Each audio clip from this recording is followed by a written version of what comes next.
지리육경, 고모섭구승주, 야학 민중원역, 사람의 부귀와 복택은 천도가 시키고 지령이 만드는 것이다. 부귀빈천이 섞여있는 세상 속에서 그것을 구한다. 그러므로 부귀한 자는 그 선주와 아비를 이미 지령이 있는 곳을 얻어 묘를 썼고, 가난한 자는 드물고 얻었다. 천도는 소리 없이 운행되어 본뜨기가 어렵다. 지령을 보면 형을 갖추어 자취가 있어 산천흠결에 의거한다. 뒤에서 앉고 앞에서 종하여 좌우로 둘러싼다. 홀수 100리 혹은 수십 리 혹은 1리쯤 되고 혹은 언덕과 골짜기 사이에 있다. 비록 기세의 자취와 형상은 같지 않으나 주종의 정은 잡을 수 있으니 천지에 한번 윤결이 되면 대소를 논할 것 없이 골영구라 칭한다. 단지 사람의 자식된 자로서 천지에 하나의 신령한 곳을 얻어 조상과 아비의 유해를 안장하여 산수의 감싸 따름을 받으면 발복이 틀리지 않는다. 그곳은 대소간에 뒤의 자손이 부구를 벌이려 해도 불가능하다. 그 빈천한 자는 선조와 아비를 산수가 다 타인을 감싸 따르는 것에 속한 무덤에 안장하여 의당 그런 것이다. 누가 사람의 자식이 아니겠는가? 누가 조상과 부모를 신령한 곳에 편안히 모시고자 하지 않는 사람이 있겠는가? 또 누가 신령한 곳을 울게 분별하는가? 그러하면 그 분별은 어떻게 구하는가? 선현이 이루어 놓은 법일 뿐이다. 나의 친족인 구승선생은 타고난 자질이 달리 빼어나 어린 나이때에 일체의 오행설을 열목하고 온 진리를 풀어내어 반드시 분별하였다. 근본을 캐어 들어가며 연구하지 못하면 밤낮으로 멈추지 않고 김히 생각하여 학문을 연구한 것이 수십 년이다. 널리 되돌아보아 옛것을 찾아 묻고 새로운 것을 알아서 비결이 나와 마음으로 깨달아 근래에 지은 것이 용경, 부찰부, 지연론 사결 등의 책으로 천기를 다 누설하였으니 그것은 특이하였다. 요시가 이르기를 내가 생각건대 여러 책은 마땅히 먼저 세상에 알려야 한다고 했다. 선생은 이르기를 그것은 모두 내가 스스로 지은 것이다. 비록 크게 함께한 이치를 펼친 것에 지나지 않지만 원래 있는 것을 발명하였다. 비밀리에 내려온 옛날에 이루어진 법이 전해지지 않아 도리어 나를 가리켜 억설이라 하니 반드시 장차 선현의 글이 주애가 세밀하고 글재가 명백하여 독자로 하여금 미리 그 이치를 훤히 꿰뚫어 이어 나오면 내가 지은 방술서가 고인의 책과 다른 말이 없다. 오직 그것은 배와 비단 그리고 콩과 벼가 도가 되어 사람마다 매일 쓸 수 있다. 나는 말하건대 선생은 이 육설을 홀로 생각하지 않는다. 또한 불교의 심오한 교리를 위한 설법은 초학자가 입문하는 방편이 되지 못하지 않는가. 선생이 이르기를 초학자의 방편은 행세가 여러 종류다. 인자 수지지리 현주의 유형이 그것이다. 다만 세상의 초학자들이 인자 수지지리 현주의 유형을 익히면 이미 깨달음이 있으니 그 도에 의심되는 바가 있다. 멍하고 의거가 없다. 그런 뒤에 그 사람은 인도하는 것을 기다리지 못하고 읽게만 할 뿐이다. 스스로 구하여 읽지 못함이 없다. 원래 입문자를 위한 설법이 아니다. 이 6가지 책은 가령 영성정의, 도장, 최관, 오원은 본문만 있고 주석이 없어 오히려 창란이 없다. 도장과 오원은 자세한 주해가 없다. 도장은 말로 전할 수 없다.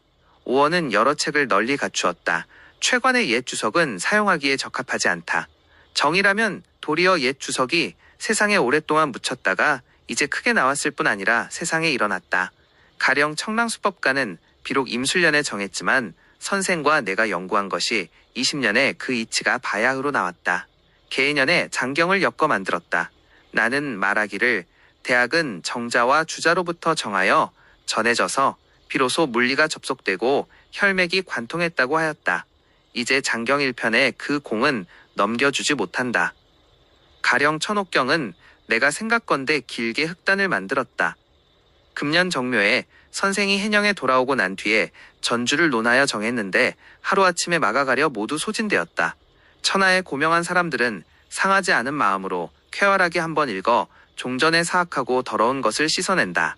육서가 모여 하나의 함이 되니 참으로 곽, 구, 양, 증, 뇌의 여러 선생을 일으켜 한 집에서 적합한 뜻으로 서로 고하게 할 뿐만 아니라 이 육서를 국문에 매달이 도가 밝아 큰 길 같다.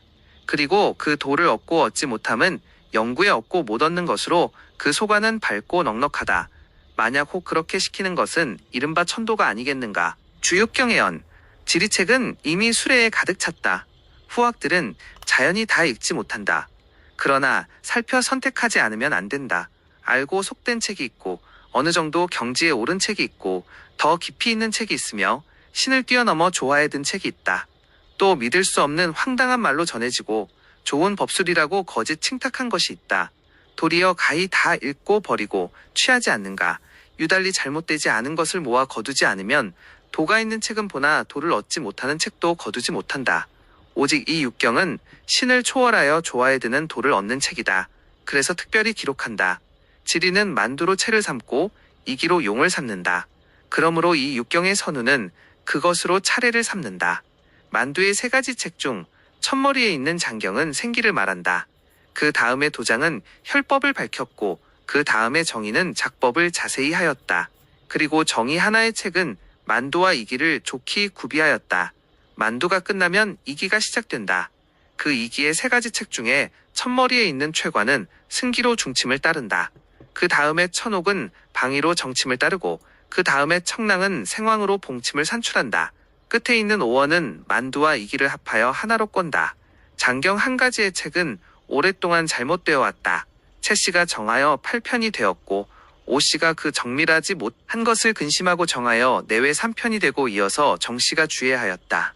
어찌 오씨가 정한 것도 정밀하고 온당하지 못하였으며 정씨도 오랫동안 본문을 간략하게 꾸며 정하여 달리 절차를 삼고 자세히 주석을 더하니 혹은 옳고 혹은 잘못되었다. 감히 여러 고명하신 분들께 세 사람의 글을 익숙하도록 읽었는지를 묻는다. 도장은 혈법의 모든 뜻이다. 천옥 여러 책은 그 책을 밝히고 당신이 주평을 더하였다. 그러나 혈법은 반드시 마음으로 깨달아야지 말로 깨우칠 수 없다. 나도 혈결에 한 책이 있는데 그 뜻이 얕고 속되어 이 책을 위하여 하나의 도움이 된다면 장차 이어서 새기겠다. 영성정의는 형가의 설천기의 책이다. 옛 주석은 거짓으로 작자의 본뜻을 다 잃었다. 그것을 읽으면 사람들을 분하고 번민하게 한다. 무릉전주는 원래 본문의 말을 모두 담아서 뜻을 심장하게 하므로 그것을 열어서 밝힌다. 본래의 뜻을 알지 못하고 매우 분잡하게 억지로 이치를 붙여 이기를 조금도 변경하지 않고 모방하니 어찌 기약하겠는가. 나는 육경전주를 들어 진실로 그것을 깨닫게 한다. 최관경은 이기 중에서 승기 입향이 심오하다. 향의 주석은 은비한 그 법 때문에 나는 도식을 함께 거두어 밝혀서 편리하게 살펴 찾아보고 거의 거짓된 기운이 중간에 들어가는 폐단을 없앴다. 천옥경은 자세한 옛날의 예를 갖추었으니 읽지 않는 것을 용납하지 못한다. 다만 전해진 책이 창난되고 빠진 부분이 있고 경하여 책의 문장이 기이하고 마침내 풀어얻기가 어렵다. 나는 정묘년에 해창의 조 선생과 그것을 논의하였는데 선생은 내가 한번 주의하기를 권했다. 그래서 그 책의 주석은 홀로 뒤에 주의하였다. 비록 마땅함을 찾아서 순서를 따라 본문을 편찬하였지만 유달리 근심하였다. 청랑서는 수법 비묘하여 나의 친척인 천도경명 여러 선생이 밤낮으로 연구한 것이 되었다. 어떻게 전해진 책이 없고 또한 대부분 창난되었다. 임술년 겨울에 나는 그 글을 순서를 따라 편찬하고 주석을 더하니 여러 선생의 끼친 말씀이 하나의 도움이 된 것에 불과했고 세상의 뜻을 묻지 않았다. 수년 이래로 깨닫지 못하고 주석이 육경을 이루어 그것이 마침 궁궐에서 편찬되었다. 그래서 나는 첫머리에 불을 잡았다. 오어 한 가지 책은 만두와 이기를 모아 크게 이루었다. 그 말은 이치를 정밀하고 심오하게 갖추어 담아 모든 책이 돈이 되었고 그 돈편미 때문에 그것으로 옛날부터 전해진 책을 크게 모았다. 주석이 없으면 그 한 가지 말 중에서 해당되었다. 큰 부수의 책이 있어서 그 뜻을 다 주의하지 못했다. 이제 나의 주석이 분명한 뜻이라고 감히 말하지 못한다. 또한 그 대략을 통하게 할 뿐이다. 전주의 글은 경의 뜻을 밝혀내는 것이 주가 된다. 단지 말을 통하게 하고 문체의 꾸밈의 틈이 없으면 어찌 글의 뜻을 도리어 속일까 두렵겠는가. 읽는 자는 고루하다고 꾸짖지 마라. 지리에는 만두와 이기와 극택이 있으니 마치 술에 다리가 셋이 있듯이 하나라도 빠지면 안 된다. 나는 마음을 기울여 선택비지가 1편을 주애하여 형과 의 온전한 책을 이루고자 하며 청도 선생은 천기를 한번 주애하였다. 장차 비묘한 화반을 출판하면 반드시 세상에 드러나므로 부족한 것을 임시로 메워 쓰지 않겠다. 좁은 법식은 유공의 작법부에서 이미 자세히 발현하여 남김이 없으니 배우는 자는 의당 스스로 그것을 읽어야 한다. 평지의 수양은 그 법이 산과는 멀리 떨어져 있다. 곽선 양곡목승이 함께 전한 책이 있는데 뒤를 이어 마땅히 바로잡아 새긴다. 의조 선생이 말한 것은 이 길을 갖추었으므로 한 권의 책에 각가를 다 갖추었다.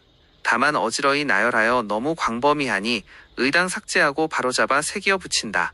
주경 해설의 향은 곽과 함께 좋은 책이 없으니 내가 여러 해 동안 의욕을 갖고 진의를 분별하고 강구하여 3권을 집대성하였다. 하나는 정반이고 둘째는 비용이며 셋째는 변이다. 장차나경의 2기 후반의 출판은 헌재 평양을 편집하고 교정하여 책을 출판하는 일로 미처 결의를 내지 못하기 때문에 잠시 봄이 오기를 기다린다. 1.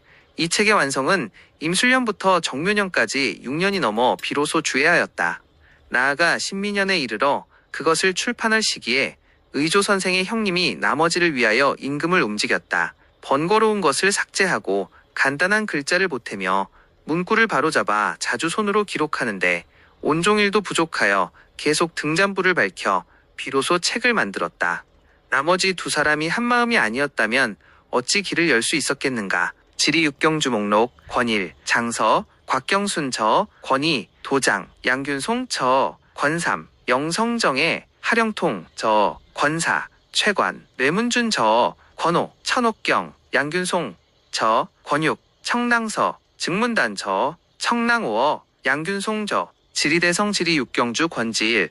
내가 지금부터 경순이 지은 장서를 돌이켜 생각할 때 그 처음은 후인들이 알던 모르던 헤아리지 못했다. 그로하여금 후인들이 알지 못할까 두려워하여 그 문장이 엽고 속되면 후세의 사람들은 그 뜻을 능히 해석할 수는 있으나 문장이 엽고 속되면 말의 이치는 반드시 심오하고 정미한 이치를 찾아 들어갈 수 없다. 대저 현묘한 이치를 찾이 들어갈 수 없으면 귀신의 신령한 비밀을 열지 못하며 용렬한 자 등과 함께하면 장서 또한 만들 필요가 없다. 이제 장서를 보면 참으로 현묘한 이치를 찾아 들어가는 문장이다. 맨 처음 생기를 탄다는 한마디는 사람이 해석할 수 없는 말이다. 비록 그렇게 만들었지만 요즘 사람들이 풀 수 없으니 또 만들 필요가 없을 듯하다. 경순 씨가 말하기를 내가 장서를 만들지 않으면 후인들은 반드시 장서를 만들 수 없고 그 이치를 행하지 못하면 마침내 파멸되어 전해지지 못하지 않겠는가. 나는 후인들의 알고 모르고를 헤아릴 필요가 없다. 나는 다만 그것을 만들어 1100년 뒤를 기다려 반드시 한 사람이라도 나의 마음과 서로 부합하는 자가 있으면 그 이치는 하늘과 땅에 파멸되어 소멸되지 않으니 나의 바람은 족한 것이라 하였다. 이것이 장서를 지은 뜻이다. 장이라는 것은 생기를 타는 것이다. 오기는 땅속을 다닌다. 발하여 만물을 생한다. 경에 이르기를 토형이 있으면 기가 다니고 만물은 그로 인하여 생한다 했다. 장은 장이다. 사람이 삶이 있으면 죽음이 없을 수 없다. 그래서 성인이 관곽을 만들게 되었다. 그것을 땅속에 감추면 죽는 일을 마치는 것이며 사람의 자식된 마음을 다한다. 생기라는 것은 음양오행이 변화하여 만물을 생하는 기운이다. 오기라는 것은 오행이 기의 어미가 된다. 그래서 오기라 한다. 그 기가 상승하면 양이 되어 기는 땅 위를 다닌다. 그러므로 봄에 생기고 여름에 성장한다 자부터 사까지 만물이 무성하게 자란다. 그 기가 하강하면 음이 되어 기는 지하로 다닌다. 그래서 뿌리가 퍼지고 물이 움직인다. 오부터 해까지 만물은 닫아 숨는다. 기가 오해의 충환을 엄고 수화가 사귀어 이루면 생기가 된다. 물체가 그것을 얻으면 생장한다. 기가 오행을 치우쳐 얻고 수화가 사귀지 못하면 나쁜 기운이 된다. 물체가 그것을 범하면 사망한다. 그러므로 마땅히 그 나쁜 것을 피하고 생기를 타야 한다. 대저기는 우주에 가득 채워 막혔다. 고인이 이르기를 개미가 있는 혈중에도 생기가 있다 했다. 분사 곳곳이 모두 탈 수 있다. 그러나 흘러다니고 그치지 않고 흩어져 모이지 못하면 탈 수가 없다. 그러므로 반드시 그 그쳐 모이는 곳을 구해야 하며 그 후에 그것을 얻어 탈 수 있다. 또한 바람을 탄다는 것은 반드시 바람이 왕성한 곳을 타며 그 뒤에 그 서늘한 것을 얻을 수 있다. 오기가 땅속을 다닌다는 것은 하늘로부터 내려와 땅에 들어간다. 발이라는 것은 다시 땅으로부터 상승한다. 상하면 만물이 생한다. 경이라는 것은 청랑경이다. 도형기행이라는 것은 토가 기가 없으니 기록기를 삼는다. 기는 형이 없으니 토로 형을 삼는다. 그래서 토형이 있으면 기행이 있음을 안다. 물체는 이로 인하여 생하고 토중에 기가 있음으로 인한다. 그러므로 토는 만물을 생한다. 만일 토중에 기가 없으면 흙덩어리에 불과할 뿐이니 물체를 생할 수 있겠는가. 이 한 구절은 장승기 써 땅속의 길을 밝히는 것이다. 양기가 오르는 것은 자에서 시작하여 사에서 극에 달한다. 수의 뿌리하고 화에 발현하여 땅 위에 생기가 된다. 음기가 오르는 것은 오에서 시작하고 해에서 극에 달하며 화에 뿌리하여 수에서 성대하여 땅 속에 생기가 된다. 그러므로 만물의 생장은 봄과 여름에 있으며 마른 뼈가 도움을 얻는 것은 가을 겨울에 있다. 양기는 사에서 왕성하고 음기는 해에서 왕성하다. 생기설, 수완 나는 것은 생기의 뿌리다. 화는 하늘의 신기다. 수는 땅의 정기다. 토중의 따뜻한 기운은 화다. 토중의 유택한 기운은 수다. 정신이 사귀어 화합하면 따뜻함과 윤택함이 서로 젖어서 생기가 나온다. 그러므로 따뜻하나 윤택하지 못하면 화는 있으나 수가 없으니 조열하다. 조열한 것은 살기다. 그것을 타면 흉화가 발생한다. 윤택하나 따뜻하지 못하면 수는 있으나 화가 없으니 비습하다. 비습한 것은 사기다. 그것을 타면 퇴폐를 주관한다. 그러므로 장사는 반드시 생기를 타야 한다. 지면의 만물을 보면 너무 추우면 얼어 죽고 너무 가물면 말라 죽는다. 땅속도 그렇다. 생기는 바람을 두려워하다는 것은 바람은 능히 차고 따뜻한 기운을 불어내고 건조하고 윤택한 기운을 불어낸다. 혈은 사가 호의하는 것을 좋아한다. 호의가 없으면 고단하다. 고단하면 춥고 따뜻하지 못하다. 혈은 물이 사귀는 것을 좋아한다. 사귀지 못하면 기울어 흩어진다. 기울어 흩어지면 건조하고 윤택하지 못하다. 좋은 혈도 너무 높이 쓰면 흉화가 생기는 것은 조열함을 범한 것이다. 너무 낮게 쓰면 쓸쓸히 퇴폐하는 것은 비습함을 범한 것이다. 그러므로 자리에 있고 없고는 생기를 분별한다. 장사의 득실은 생기를 분별한다. 지리학은 하나의 승생기설, 수화에 따뜻하고 유택한 것이 화합하면 생기가 된다. 그것은 가득 차서 다닌다. 진실로 곳곳에 두루 차 있다. 그러나 장사에는 반드시 그 멈추어 모인 공을 구해야 하며 그 뒤에 그것을 얻어 탈 수 있다. 다만 생기가 속에 숨어 쌓이면 볼 수 있는 형상이 없다. 장차 어떻게 그 멈추어 모인 것을 알고 그것을 구하겠는가. 문들 아는데 심중에 생각하고 있는 것은 비록 숨기려고 하여도 곁으로 나타나는 법이니 외부를 보면 속을 알 수 있다. 생기가 모인 곳은 그 위에 반드시 동기가 있다. 동기라는 것은 무엇인가? 즉 요돌의 혈운이다. 생기가 아래에 잠기면 운의 형상이 위에 나타난다. 가령 물고기가 물속에서 한번 움직이면 그 무리로 자연히 하나의 운을 이룬다. 운을 보면 물고기를 알 수 있다. 그러므로 생기를 알고자 하면 모, 직이운법을 정밀하게 이해해야 한다. 수화라는 것은 산의 정신이다. 토금이라는 것은 산의 체질이다. 목은 그 정신이 체질에 발현된 것이다.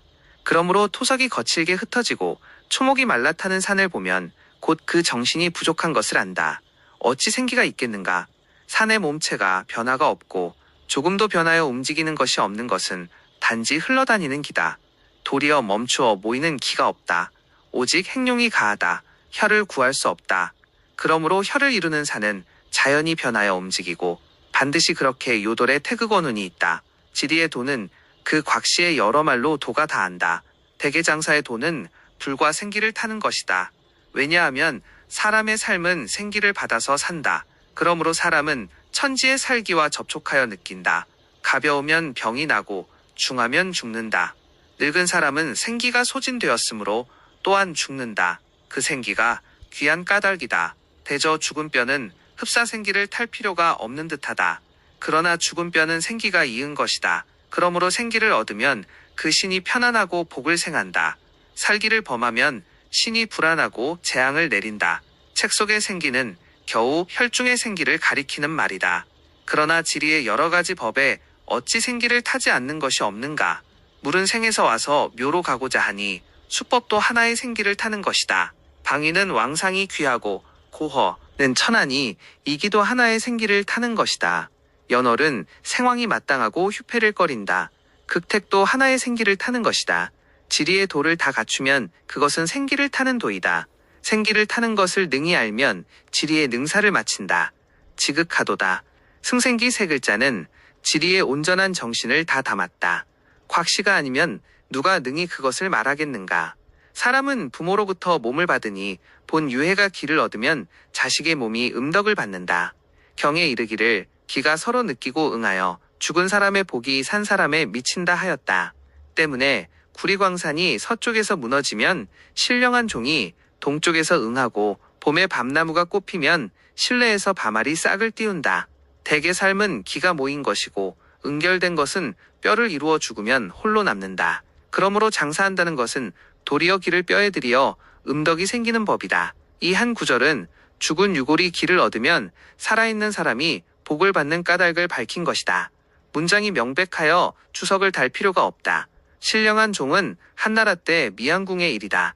생기라는 것은 복을 만들어내리는 근본이다.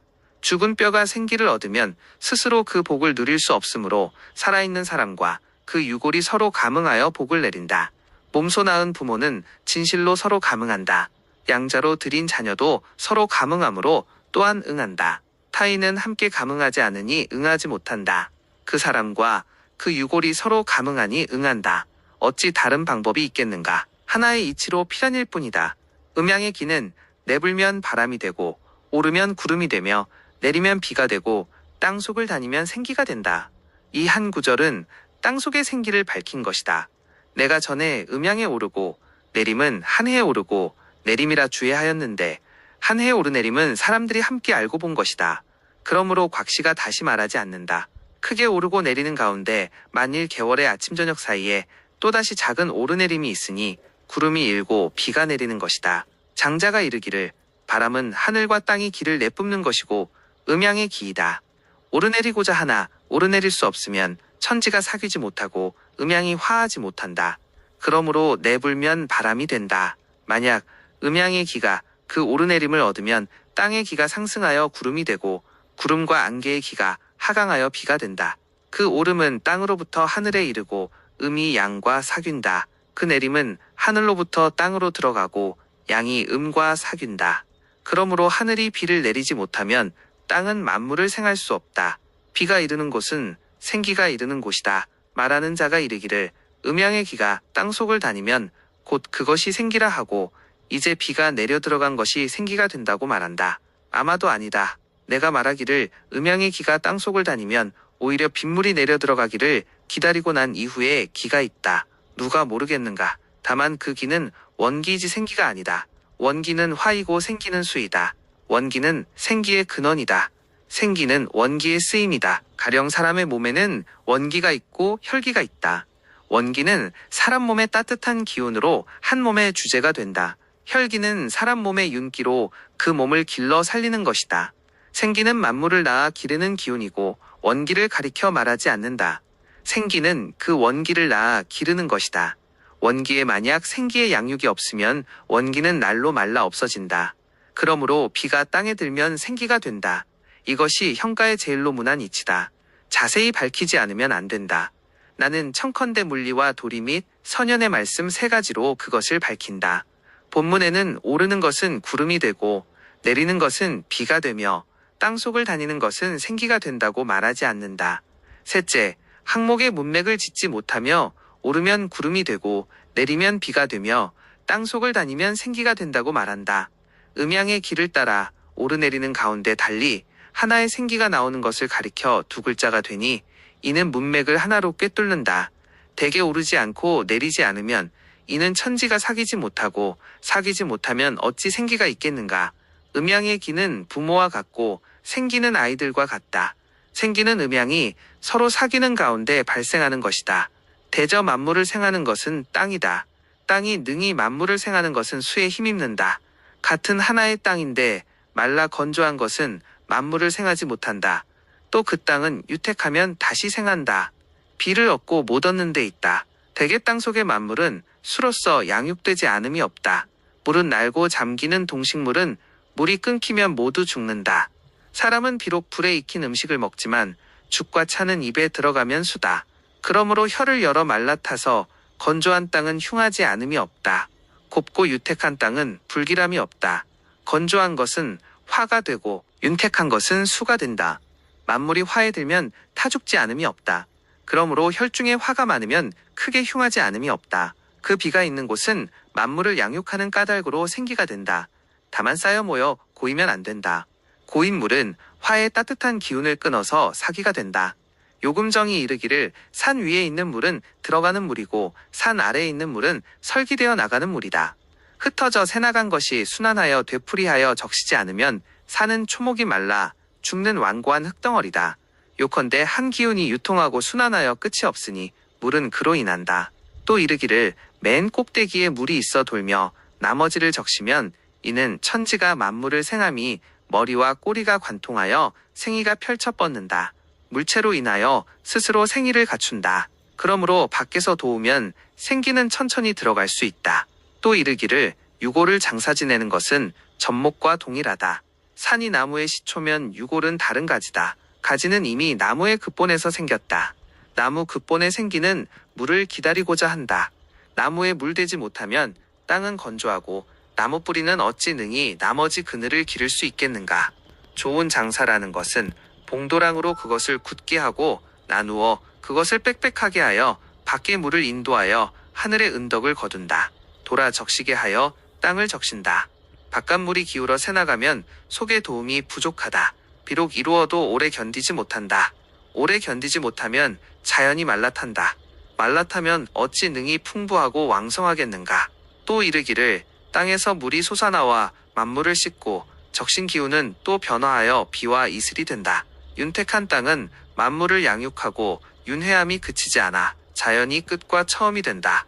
또 이르기를 자리를 이루면 반드시 당국이 있다. 것은 족한 상이다. 마치 사람의 콧마루 아래에는 반드시 입이 있다. 이는 독한 상이다. 입이 있어 물과 음식을 받고 내장에 도움을 주어 신체를 번성케 한다. 곧 산의 당국이 있으면 물의 적심을 받아 도움이 스민다. 산의 땅은 왕성한 기운인 까닭이다. 또 이르기를 산천의 생기가 응결되면 이슬 형태다. 뿌리를 땅에 심어 길을 타고 물이 기르면 항상 활발하다. 그러므로 기혈이 관통하여 도달하지 못하는 곳이 없다. 이는 극히 높은 산 꼭대기에는 반드시 연못에 쌓인 물이 있다. 또 이르기를 땅에 물에 도움이 있으면 마치 사람의 음식 같고 땅에 병풍과 장막이 있으면 사람의 집이 있는 것과 같다. 물에 도움이 없으면 메마르는 병이 있고 병풍과 장막이 없으면 바람에 차가운 병이 있다. 이 두 가지 병이 있으면 편안한 곳을 구하고자 하나 얻지 못한다. 또 이르기를 기가 산의 몸체에 다니면 마치 사람의 몸에 피가 도는 것과 같다. 사람 몸의 피는 기로써 다니고 산의 몸의 기는 물로써 운행한다. 둘은 말하기 어렵다. 물이 산 속에 머물면 기는 물 속에 머문다. 오는 곳은 오고 가는 곳은 간다. 용은 마디를 좋아하며 운행하여 온다. 하나의 마디에는 한 마디의 물이 기와 더불어 있다. 이 말을 보면 빗물이 땅에 들어가서 만물을 낳아 기르는 기가 됨을 알 수 있다. 오국사의 망룡경에 그 용을 분별하는 것은 수성이 주가 된다. 문곡이 주가 된다. 문곡은 다만 태를 못 이룬다. 그것의 도두에는 반드시 혀를 못 맺는다. 지룡의 결혈에는 흙 속에 맺는 게 있고 어린 돌 속에 맺는 것이 있다. 요즘 사람들은 어린 돌을 한번 보면 곧 혀를 못 맺게 됨을 의심한다. 완고하고 단단한 돌은 한 조각에 꿰맨 틈도 없어 비가 스며들어갈 수 없으니 생기가 못 다니는 곳이다. 그러므로 혀를 못 맺는다. 다 만약 잘고 어린 돌이면 비가 능히 스며드니 생기가 흘러다니는 곳이다. 어찌 혀를 못 맺겠는가. 요금정이 이르기를 산의 바탕은 흙과 돌뿐이다. 돌이 아니면 설 수 없고 흙이 아니면 갖추지 못한다. 성체가 좋으면 생기가 잠복하여 조화를 모아 거둔다. 비록 순한 돌은 모두 장사할 수 있지만 돌은 혀를 맺지 못할까 의심하는 것은 모두 비가 다니는 곳이 생기라는 것을 모른다. 그러므로 여기에 논하여 붙인다. 구룡의 골과 강부의 지는 기가 따르는 곳이다. 위의 문장을 이어서 말하면 생기가 흘러다녀 응결된 곳을 말한다. 비가 들어간 곳은 생기가 된다. 그러나 쌓인 물이 있는 곳은 치우치음으로 사기가 된다. 구룡이라는 것은 돌산이고 뼈는 돌이다. 강부라는 것은 흑산이고 양의 땅이다. 지는 흑맥의 등성마루다. 지의 뼈 속에는 비도 능히 들어간다. 비 또한 남아있지 않는다. 습하지도 건조하지도 않으니 생기가 흘러다니는 곳이다. 그러므로 이르기를 기가 따르는 곳이라는 그 구절은 먼저 흘러다니는 곳을 말한다. 응결된 혈장에 이르면 달리 설이 있다. 경에 이르기를 기가 바람을 타면 흩어지고 경계 지은 물을 만나면 멈춘다. 그래서 그것을 풍수라 한다. 풍수의 법은 물을 얻는 것이 먼저고 바람을 갈무리하는 것이 그 다음이다. 어찌하여 그렇게 말하는가. 대저 바깥 기운은 안의 기운을 모으기 때문에 경계 짓는 물은 오는 용을 멈추기 때문이다. 천척의 새가 구불거리고 머물러 쉬면 앞길에서 모으지 못하면 안의 기운은 땅속에 흩어진다. 경에 이르기를 불길한 혈은 부골의 장이라 했다. 기를 내뿜으면 능히 생기를 흩어지게 한다. 청룡백호는 혈이 있는 곳을 호위하는데 첩첩한 가운데 언덕이 좌우가 공결하고 앞이 훤히 넓고 뒤가 꺾이면 생기가 바람에 나부껴 흩어진다. 경에 이르기를 등루의 혈은 패관의 장이라 했다. 위에 말을 이으면 지골의 속은 기가 따르고 흘러다니는 곳이다. 그러나 기가 모이지 않고 멈추지 않으면 또 장사할 수 없다. 기가 바람을 타면 흩어진다. 물이 경계하면 멈춘다. 그러므로 지골의 사이에 요풍이 있으면 모이지 않는다. 밖에 물이 경계하지 않으면 멈추지 않는다. 오직 바람이 없고 물의 경계가 있어야 생기는 비로소 그쳐 모인다. 대저 생기를 구하는 것은 바람과 물을 보는 데 있다. 그러므로 풍수라 이른다. 물을 얻음이 상이 되고 장풍이 그 다음이다. 상과 차는 마치 뜻은 지극하고 기가 그 다음인 것과 같다. 밖의 기운은 물이다. 앞길에 물의 경계가 없으면 안의 기운은 땅속에 흩어진다. 이미 물의 도움이 없으면 생기는 쌓이지 못한다. 그 뼈는 쉽게 썩는다. 기를 내뿜으면 바람이다. 요풍을 타면 생기는 바람에 나부끼어 흩어진다. 한랭하여 관이 쉽게 패한다. 묵기를 생기는 어찌하여 바람을 타면 흩어지는가. 답하기를 생기는 따뜻하고 바람은 차니 능히 그 따뜻함을 흩어버린다. 생기는 윤택하고 바람은 건조하여 능히 그 윤택함을 흩어버린다. 그것이 흩어지는 까닭이다. 대개 생기는 천지의 화기다. 바람은 천지의 불, 화한 기운이다. 그러므로 서로 마땅치 않다. 무릉삼봉, 우리가 여풍이 쫓는 곳은 그 공석이 거칠게 흩어지고 그 초목은 말라탄다. 이것은 볼 수 있는 것이다. 고인은 모아서 흩어지지 않게 하고 행하면 멈추게 한다. 바람이 있으면 모이지 않고 물이 있으면 머문다. 그러므로 옛사람들의 장사는 반드시 흩어지지 않고 모이는 곳을 구한다. 생기가 바람에 나부끼어 흩어지지 않게 하고 흘러다니면 멈추는 곳을 구한다. 안쪽의 기운이 땅속에 흩어지지 않게 한 후에 장사하여 복을 얻는다. 대저 땅은 기의 몸이요. 땅이 있으면 거기에 기가 있다. 기는 물의 어미요. 기가 있으면 거기에 물이 있다. 경에 이르기를 밖의 기운이 가로질러 가면 안의 기운이 멈추어 생긴다 하는데 대개 그것을 말한다. 이는 물을 얻으면 멈추게 한다는 뜻을 거듭 말한다. 땅이 있으면 기가 있어 그 속을 다닌다. 기가 있으면 물이 있어 그 밖을 경계 짓는다. 밖에 물이 경계하면 안의 기운이 비로소 멈춘다. 그러므로 청랑을 인용하여 그것을 증명한다. 대저 땅이 혀를 못 맺는 것은 대개 물을 얻지 못하는 데 있다. 상분하합이 없어 청백하여 결지를 못한다. 그러므로 물을 얻음이 먼저가 된다. 만약 바람이 생기를 흩어지게 하는 것이라면 오직 오목하게 쑥 들어간 골짜기에 급한 바람이며 양으로 넓게 부는 바람은 도리어 또 생기를 흩어지게 하지 않는다. 이것이 장풍이 그 다음인 이유다. 그러므로 모이고 흩어지지 않으며 단이나 멈춤이 있는 것은 고인이 굳게 아울러 구하는 것이다. 둘 중에서 멈추는 것을 더욱 중요하게 여긴다. 이는 기의 멈춤은 물이 사귀는 까닭으로 혈이 된다. 기가 땅속을 다니는데 그 다니는 것은 지세로 인하고 그 모이는 것은 새가 멈춤으로 인한다.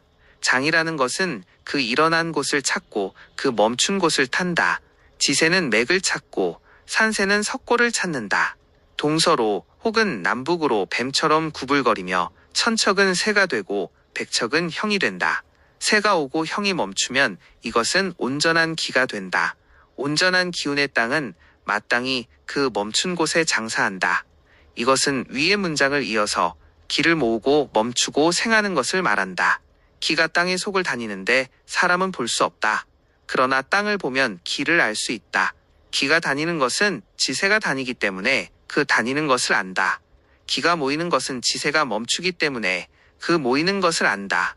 그러므로 장사라는 것은 새가 어느 곳으로부터 일어나고 행하여 오는지를 찾고 새가 어느 곳에 멈추는지를 살펴서 그 길을 탄다. 일어난 것을 찾는 것은 용법이고 멈춘 것을 타는 것은 혈법이다. 사람은 능히 생기가 멈춘 곳을 알 수 있으니 높으면 혈법의 계법을 쓰고 낮으면 전법을 쓰며 치우치면 의법을 쓰고 가운데면 당법을 써서 장사하면 다 마땅하다.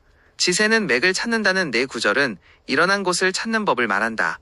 평평한 땅은 그 맥의 등성마루를 찾고 높고 험한 산은 그 석고를 찾는다. 그 맥락을 살펴서 일어나고 멈춘 것을 꿰뚫어 안다. 비록 그래도 일어난 것 또한 쉽게 찾지 못한다. 진룡의 행도는 가장 많이 옆으로 숨고 1000만 번 변화하니 법도를 헤아릴 수 없다. 사람들은 생각건대 좋은 것을 버린다. 용은 또 서쪽으로 향하고 동서남북으로 향한다. 심하게 말하면 그 변화는 헤아릴 수 없다. 그러므로 오공이 이르기를 단지 중심을 꿰뚫고 곧게 가는 것에 구애되면 진룡의 몸을 굴리는 곳을 알지 못한다 했다. 일어난 것을 찾기가 어려운 것을 말한다. 천척은 새가 된다는 것은 그 먼 것을 말한다. 하나의 지산의 행도를 가리킨 말이다. 요즘 사람들이 말하는 용과 같다.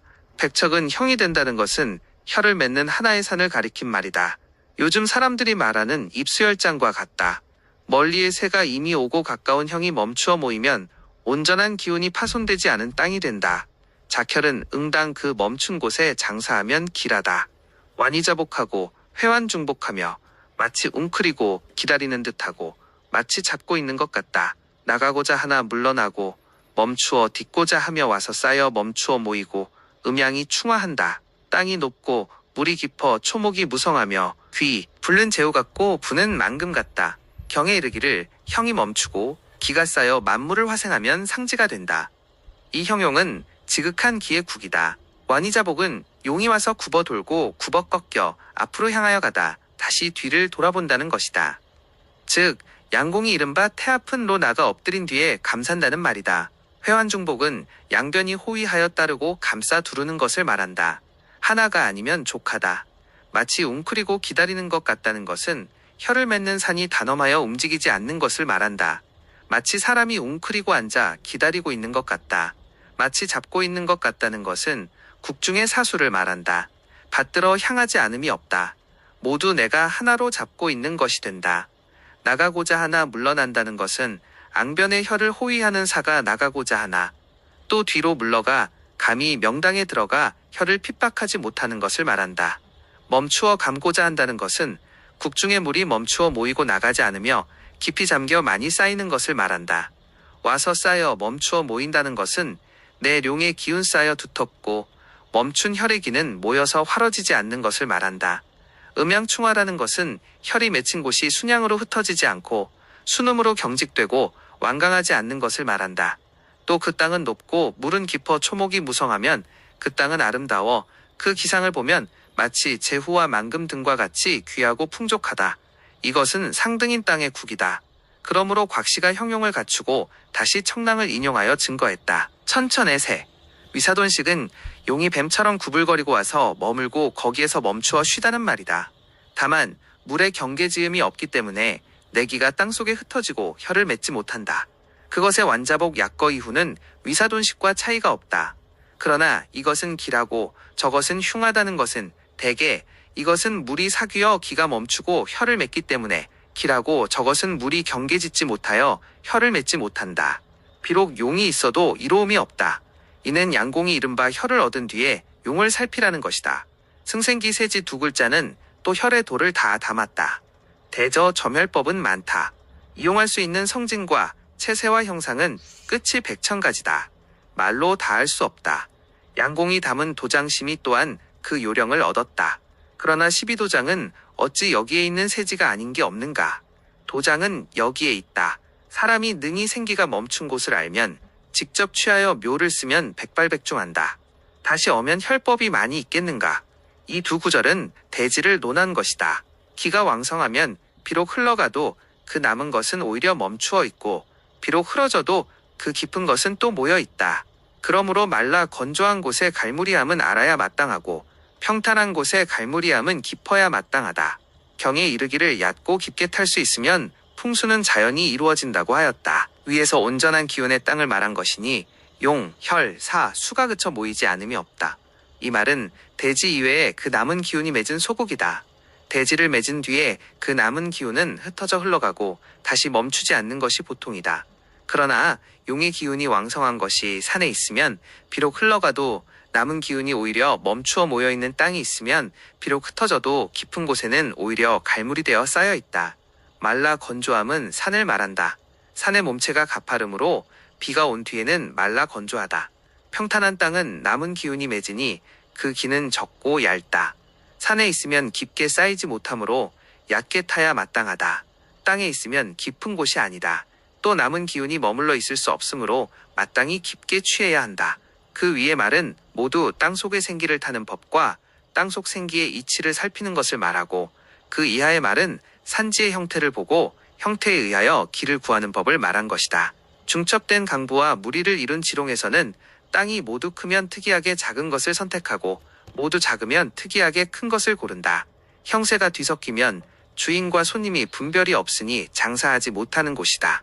지는 땅 속에 엎드리고자 하고 롱은 땅 위에 우뚝 솟으려 한다. 지통이 멈추면 평탄하여 손바닥 같아야 한다. 그러므로 지혜는 그 꼭대기에 장사하고 롱에는 그 기습에 장사한다. 지혜 점혈하는 것은 마치 사람의 머리에 장사하듯 하고 롱에 점혈하는 것은 마치 사람의 발에 장사하듯 한다. 형세가 경법에 의하지 않으면 기가 달아나듯 이탈한다. 이것은 땅을 구하는 법을 말한 것이다. 여러 산과 많은 땅 중에 주인이 되는 것과 종속이 되는 것은 분별하기에 심히 어렵다. 그러나 주인은 반드시 호종사와 다르다. 그러므로 대부분 큰 것 중에서는 특이하게 작은 것이 주인이 된다. 무리의 작은 것 중에서는 유달리 큰 것이 주인이 된다. 그러므로 그 특이한 것을 선택함이 마땅하다. 혹시 형세가 뒤섞여 있으면 주인과 호종사가 나뉘지 못하니 주인과 손님이 한 가지 성정으로 손님과 주인이 분별되지 못하여 결작을 못하는 곳이 된다. 장사할 수 없다. 아래의 문장은 지롱의 법을 보면 엎드려 숨고 우뚝 솟아오르는 것을 말한다. 지는 땅 속에 엎드리고자 한다는 것은 평탄한 땅의 곳에는 무사들이 밖을 에워싸고 주사는 홀로 그 가운데에 엎드려 숨고자 한다는 것이다. 롱이 땅 위에 우뚝 솟고자 한다는 것은 살롱의 가운데에 무산들이 낮게 받들고 주사는 그 가운데서 홀로 존엄하고자 한다는 것이다. 이것은 지와 롱이 비록 다르나 점혈법은 한 가지다. 그 멈추어 모이는 곳은 반드시 모두 손바닥처럼 평탄하다. 그것은 고인이 이른바 오든 안 오든 평탄한 가운데에 재현하고 머물든 안 머물든 평탄한 가운데를 취한다는 것으로 손바닥 같다는 뜻이다. 멈추어 모이는 곳은 반드시 평탄해야 하고 그런 뒤에 멈추어 모인다. 지의 평탄함은 산기습에 있으므로 지혜는 그 머리에 장사한다. 롱의 평탄함은 산기습에 있으므로 롱은 그 기습에 장사한다. 지의 점혈은 사람의 머리와 같이 꼭대기를 취하고 롱의 점혈은 사람의 발과 같이 기습을 취한다. 대개 지는 기습에 장사하면 기가 이탈하고 롱은 꼭대기에 장사하면 강을 범한다. 지는 꼭대기에 롱은 기습에 점혈하는 법은 항상 바뀌지 않는다. 이와 반대로 하면 형세는 경법이 아니며 생기를 탈 수 없고 이탈해 간다. 이 한 구절은 지와 롱을 합하여 논한 것이다. 자리의 귀함은 평탄함에 있고 땅의 귀함은 지맥에 있다. 지맥이 일어난 곳은 기가 따르기 시작하고 지맥이 그치는 곳은 기가 따라와서 모인다. 지맥을 보는 법은 술은 드러난 듯하여 미묘 현통한 것이니 기람이 그 속에 있다. 경에 이르기를 땅에는 좋은 기운이 있어 토를 따라 일어나고 지혜는 멈춘 기운이 있어 물을 따라 사기와 합하며 새가 순하고 형이 동하며 회복 종시한다 했다. 그 중에 법으로 장사하면 영구히 기라고 흉함이 없다. 위의 문장은 지롱을 합하여 논하였고 여기서는 오로지 지를 보는 법을 말한 것이다. 지룡은 평탄하고 넓게 얻어야 지의 정체가 된다. 그러므로 땅의 귀함은 평탄함에 있다고 이르며 그 위에는 또 마땅히 맥척이 흘러가야 한다. 그러므로 땅의 귀함은 지맥에 있다 한다. 지맥이 일어난 곳은 기가 시작된 곳이고 지맥이 끝난 곳은 기가 모인 곳이다. 지의 네 구절을 보면 평평한 땅에서 맥을 살피는 것이 어려운 것을 말한다. 은은하다는 것은 있으나 없는 듯한 것이고 융융은 없으나 또 있다는 것이다. 그 형과 이치는 미묘하고 현통하다. 아는 자가 보면 있고 용력한 자가 보면 없게 된다. 그리고 문득 그 중에 결함이 있음을 안다. 이것이 지를 보기가 어려운 까닭이다. 청랑에 이르기를 땅에는 좋은 기운이 있으니 토는 그것을 따라 높게 일어난다. 대개 생기어 모인 기운은 능히 높이 일어난다. 만약 쇠폐한 기운이면 점점 흩어져 낮게 들이운다. 비라고 한 것은 물이 사귀어 합하는 것이다. 지에 멈추어 모인 기가 있으면 양변에 물이 끼고서 만나 앞에서 합한다. 세순의 두 구절은 지를 보는 대요이다. 순이란 것은 주위에 지맥이 쌓아놔야 하고 반역하면 안 된다. 동이란 것은 혀를 맺는 곳은 포돌에 생동이 있음을 요하고 평탄하여 수습이 없거나 혹은 골고 단단하여 살기를 간직하면 꺼린다. 회복이라는 것은 청룡백호가 겹쳐 둘러 한두 곁에 그치지 않는 것이다. 종시하는 것은 내맥이 청백하면 시작이 있는 것이고 혈장이 멈추어 모이면 끝이 있는 것이다. 지가 능히 이런 형국에 합하면 영구히 길하고 흉함이 없으니 상지가 된다. 땅에는 길한 기운이 있어 토를 따라 일어난다. 청랑본경에는 원래 평지룡만을 가리켜 말하지 않았다. 대저지룡의 혀를 맺는 곳은 생기가 멈추어 모여 토는 반드시 높게 일어난다. 양공이 이른바 천심용돌이 이것이다. 높게 일어나므로 상분이 있고 하합이 있다. 상분하합은 지와 용이 같은 법이다. 그러므로 좋은 길을 살피는 것은 지와 용을 불문하고 모두 일어난 곳이 생기가 된다. 곽씨는 오로지 그것을 인용하여 지룡을 말한 것이다. 또 스스로 식견이 있다. 대개 살룡은 높이 일어나기가 쉬우나 지룡은 높이 일어나기가 어렵다. 그러므로 지룡은 반드시 높게 일어난 것이 주가 된다. 강북 천리의 평양은 대략 일어난 공이 있으면 곧 이택이 된다. 옛사람들은 평지의 도를 중시하였다. 대개 여기에 깊게 식견이 있다. 형동 두 글자는 평양을 보는 법을 다 말했다. 평양의 땅은 대부분 평탄하여 생동할 수 없으므로 자리를 맺지 못한다. 만약 행도가 곡절하고 포돌의 기복이 약간 있으면 자리를 맺지 못하지 않는다. 그러므로 형동 두 글자의 묘한 것을 깊이 깨달을 수 있으면 지룡은 능사를 다한 것이다. 이 한 구절은 평지를 논한 것이다. 산이 비록 험준하여도 기렬이 있다. 법은 그 모인 곳에 장사하고 따라온 곳을 타며 패한 곳을 살피고 상응한 곳을 선택하며 해로운 곳을 피한다. 화복이 신속하다. 이로써 구자는 탈신공개 천명한다. 경에 이르기를 산에 장사하는 법은 마치 계곡 속에서 부르짖는 것처럼 웅함이 빠르다 했다. 이것은 살룡법을 말한다.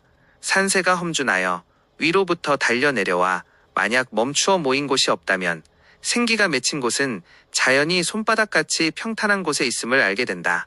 그러므로 새가 험준하여도 기렬이 있다고 한 것이다. 모인 곳에 장사한다고 한 것은 뭇 산들이 모인 곳을 취한다는 것이다. 따라온 곳을 탄다는 것은 입수맥을 긴밀하게 살린다는 것이다. 패한 곳을 살린다는 것은 생기가 도달하지 않은 곳을 범하지 않는다는 것이다. 상한 곳을 선택한다는 것은 밖으로는 청룡, 백호, 조대가 유정한 것을 선택하고 안으로는 선익, 우각의 변생변사를 선택한다는 것이다. 그 해로운 것을 피한다는 것은 개수가 안 되고 용풍이 혀를 범하는 것이다. 장사의 득실로 흉하게 되고 길하게 되는 것은 매우 빠르다. 때문에 군자가 이 도를 얻으면 능히 신의 공력을 빼앗아 천명을 바꿀 수 있다. 그러므로 경을 인용하여 그것을 증명한다. 장사할 수 없는 산이 5가지인데 기는 생으로 화하기 때문에 민둥산은 장사할 수 없다. 기는 형으로 오기 때문에 끊어진 산에는 장사할 수 없다.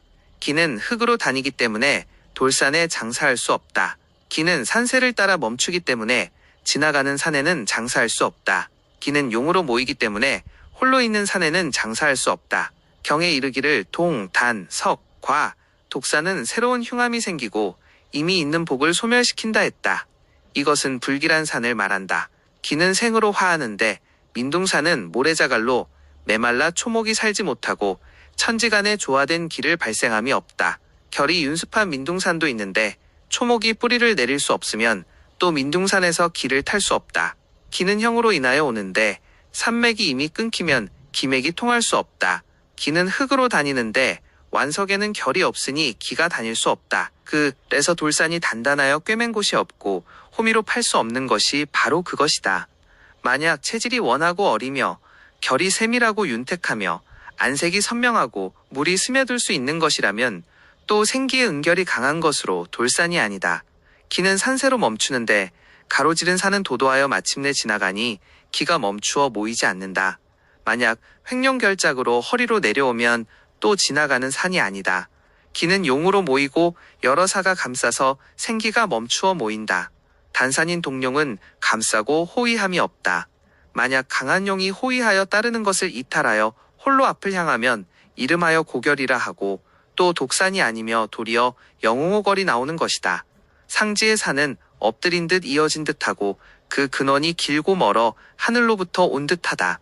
마치 물결 같고 마치 말이 달리는 듯하다. 그 오는 것이 분주한 듯하고 그 멈춘 것이 진을 친 것 같다. 마치 온갖 보물을 품고 편안히 쉬고 있는 듯하고 온갖 음식을 갖추고 재개하는 것 같다. 마치 북통에 바람을 불어넣은 듯하고 그릇에 저장해 놓은 것 같다.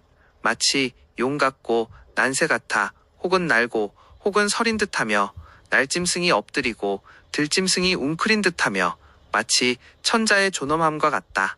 이것은 산의 아름다운 것을 말한다. 마치 엎드린 듯 연결된 듯하다는 것은 끊긴 듯하나 끊기지 않는 것이다. 그 근원이 하늘로부터 온 듯하다는 것은 높은 산에서 맥이 내려와 그 오는 것이 길고 멀다는 것이다. 마치 물결 같다는 것은 가로지른 장막이 광활하고 중첩되었다는 것이다. 마치 말이 달리는 것 같다는 것은 따라온 산새가 강하다는 것이다. 그 오는 것이 분주한 듯하다는 것은 따라온 용이 게으르지 않다는 것이다. 그 멈춘 것이 진을 친 듯하다는 것은 혀를 맺은 산이 단임하고 흔들리지 않는다는 것이다. 마치 온갖 보물을 품고 있는 것 같다는 것은 사수의 나열이 아름답고 갖추지 않는 것이 없다는 것이다. 마치 온갖 음식을 갖추었다는 것은 조산이 기이하고 수려하며 첩첩이 늘어놓았다는 것이다.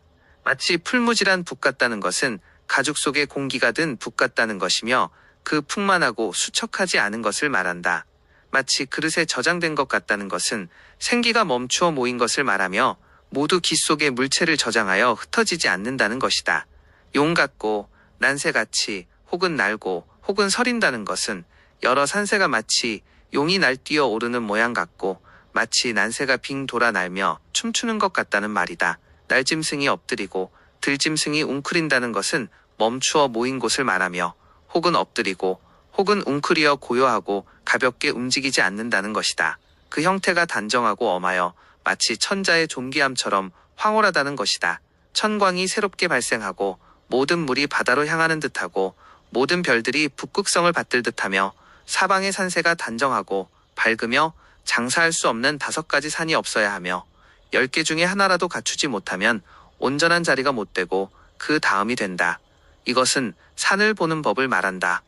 천광이 새롭게 발한다는 것은 초목을 베어내고 그것을 보면 뭇산들이 향하여 받들고자 하며 마치 물이 바다를 향하고 별들이 북극성을 받들 듯하며 전후좌우의 산들이 모두 단정하고 기울지 않으며 명백하여 몰래 엿보지 않는다.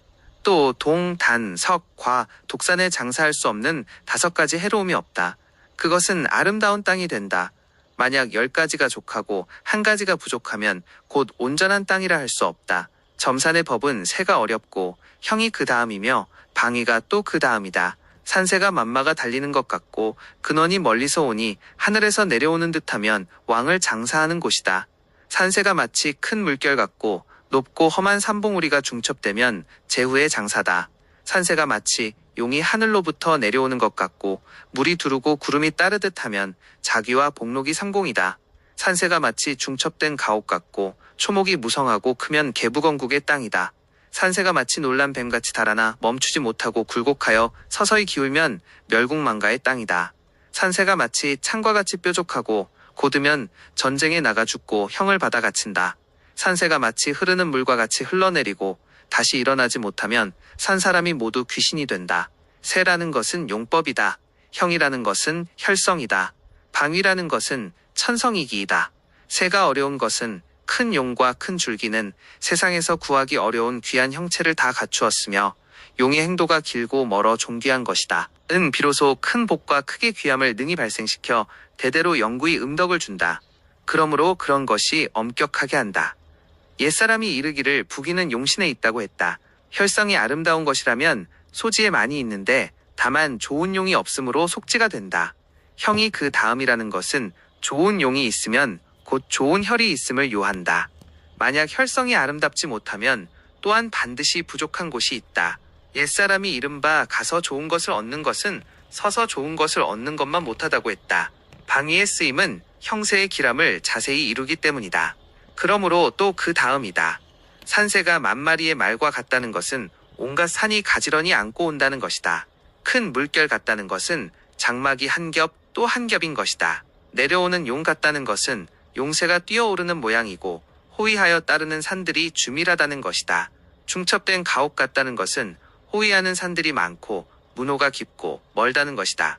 놀란 뱀 같다는 것은 외로운 산이 빨리 달린다는 것이다. 창과 같다는 것은 단단하고 마르고 뾰족하고 곧다는 것이다. 흐르는 물과 같다는 것은 위로부터 빨리 떨어져 엎드리고 일어날 수 없다는 것이다. 산세의 아름답고 추한 것은 한결같지 않으므로 기흉의 응함도 다르다. 이것도 용법의 대략을 말한 것이다. 비슷한 유형을 많이 경험하여 통달하면 좋다. 형이 마치 관을 세운 것 같으면 영구히 창성하니 기뻐할 일이다. 형태가 복부 같으면 그 꼭대기에 쓰면 부자가 될 수 있다. 형태가 병풍을 지고 있는 것 같고 농 가운데에 솟은 곳이 있으면 그 멈춘 곳에 장사하는 법이며 왕후가 나온다. 형태가 제비집 같으면 그 오목한 곳에 장사하는 법이며 영토를 하사받는 제후가 나온다.